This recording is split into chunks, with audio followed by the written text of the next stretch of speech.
In today's world, there is an overwhelming pressure for people to follow the social normality of graduating high school and then continuing on to post-secondary institutions such as a college or university. There, they will work in, they will work to get a degree in the field that appeals to them and will set up the rest of their future career path and lives. In the case of the homeless, this is not the social norm. For children growing up in this situation, it is hard for them to get out of this situation due to lack of available education. There are many smaller run educational driven schools for the homeless around the country, but nothing yet for the masses, nationally, enabling homeless people to have a better future.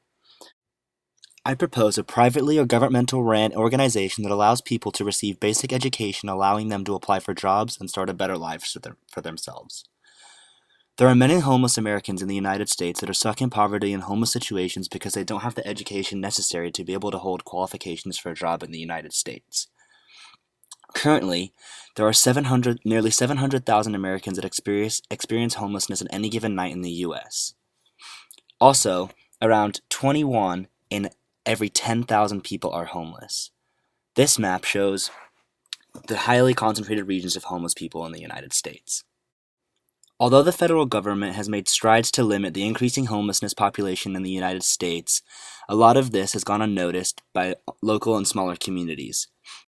A PBS article, Facts and Figures, The Homeless, stated that the most common cited causes of homelessness in the United States are the lack of affordable housing, poverty, and undereducation. In those three main points, the thing that stands out the most is the lack of education, because to start building a future, a person must need a job. And through getting a job, a person must apply through a job application, and most companies require that there is some form of formal education background.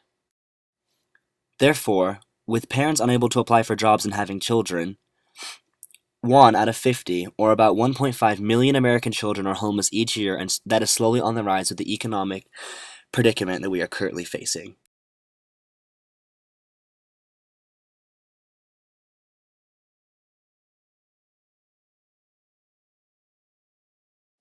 According to the CIA, 99% of the population in the United States over the age of 15 is literate and able to read and write. With this number being so high, there is no reason that education shouldn't be readily available for people in a homeless situation. If almost everyone can read and write, there just needs to be some direction, something pushing people towards a career path and focusing on their skills that allows them to get a career. The Declaration of Independence enshrines the three basic rights of life, liberty, and the pursuit of happiness. The film The Pursuit of Happiness tells the inspiring true story of a man, Chris Gardner, and his 5-year-old son. Although Chris is homeless, his determination does not let him fall. He is able to partake in a stockbroker training program where he is able to gain the knowledge of stockbroking and also an education needed to excel in the field. In the end of the story, Chris Gardner becomes a Wall Street legend. Now, this is only one story of how a man being homeless was able to get the education needed to get a job, and he ended up doing great things. If this is only the story of one man, who could only imagine the outcome if we educated more of the homeless people in America? Therefore, I propose the creation of an organization that allows the homeless people in America to be able to get the proper education needed in order to get jobs in a career field that's best suited for them. By setting up makeshift classrooms and most of the shelters where homeless people already stay, people will be able to get a computer time and place where they're able to practice their studies within a reasonable amount of time, get some food, and get a good night's sleep. Acquiring the computers may seem difficult, but Dell and Microsoft already donate computers to underprivileged schools and towns. Therefore, this would be a great opportunity for them to also give back to the community. Now, the education that people would be getting would be a web-related work and would contain online classes that many colleges already provide to students across the country. A major question could be how are the colleges going to get their money back for the classes provided?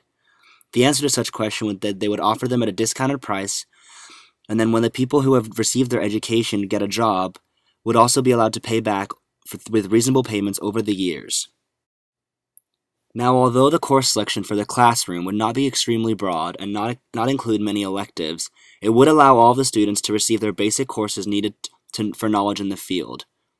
This national organization would allow people to receive the qualifications needed, and then when going for applying for a job, allow the company to know where the education was received. There have been many smaller organizations in places such as Tennessee or Pennsylvania that have tried the educational services, but they do not have as much weight as a national organization would have.